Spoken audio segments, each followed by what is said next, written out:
ଶ୍ରୀ ବିଷ୍ଣୁ ଶାନ୍ତି ମହାଯଜ୍ଞ ଅନୁଷ୍ଠିତ। ବିଶ୍ୱର କଲ୍ୟାଣ ଓ ଶାନ୍ତି ପ୍ରତିଷ୍ଠା ନିମନ୍ତେ ରାଉରକେଲାର ସେକ୍ଟର 20 ସ୍ଥିତ ପମ୍ପ ହାଉସ୍ କଲୋନୀ ଠାରେ 2 ଦିନିଆ ଶ୍ରୀ ଶ୍ରୀ ବିଷ୍ଣୁ ଶାନ୍ତି ମହାଯଜ୍ଞ ଅନୁଷ୍ଠିତ ହୋଇଯାଇଛି।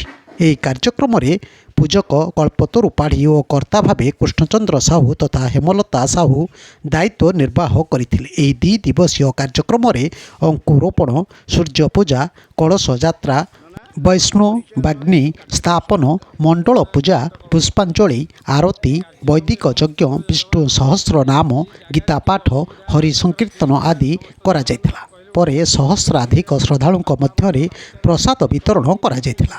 ଏହି କାର୍ଯ୍ୟକ୍ରମରେ ସର୍ବଶ୍ରୀ ଅରୁଣ ସାମଲ, ପୂର୍ଣ୍ଣ ସାହୁ, ମୁରଲୀଧର ସାମଲ, ଧନ ବାହାଦୁର, ଦିଲ୍ଲୀପ ବେରିହା, ଅନିଶ କାଲସାଇ, କୃଷ୍ଣଚନ୍ଦ୍ର କହ୍ନେଇ, କୃଷ୍ଣା ତନ୍ତୀ, ତ୍ରିଲୋଚନ ରାଉତ, ବୀରେନ ପୋଥାଳ, ରୂପେଶ ରାୟ, ଜୟରା ଟିଗା, ସୁଜାତା ରାୟ, ନମିତା ମହାନ୍ତି, ବାସନ୍ତୀ ମହାନ୍ତି, ପ୍ରମୋଦ ମହାନ୍ତି, ବେବି, ମଞ୍ଜୁଲତା ସାମଲ, କୈଳାସ ମହାନ୍ତି ପ୍ରମୁଖ ଉପସ୍ଥିତ ରହି କାର୍ଯ୍ୟକ୍ରମ ପରିଚାଳନାରେ ସହଯୋଗ କରିଥିଲେ।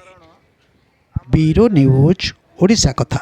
ଓଡ଼ିଶା କଥା ୟୁଟ୍ୟୁବ୍ ଚ୍ୟାନେଲଟିକୁ ଆପଣମାନେ ଦେଖୁଛନ୍ତି, ମତାମତ ଦିଅନ୍ତୁ, ଲାଇକ୍ କରନ୍ତୁ, ସବସ୍କ୍ରାଇବ୍ କରନ୍ତୁ ଓ ସେୟାର ମଧ୍ୟ କରନ୍ତୁ।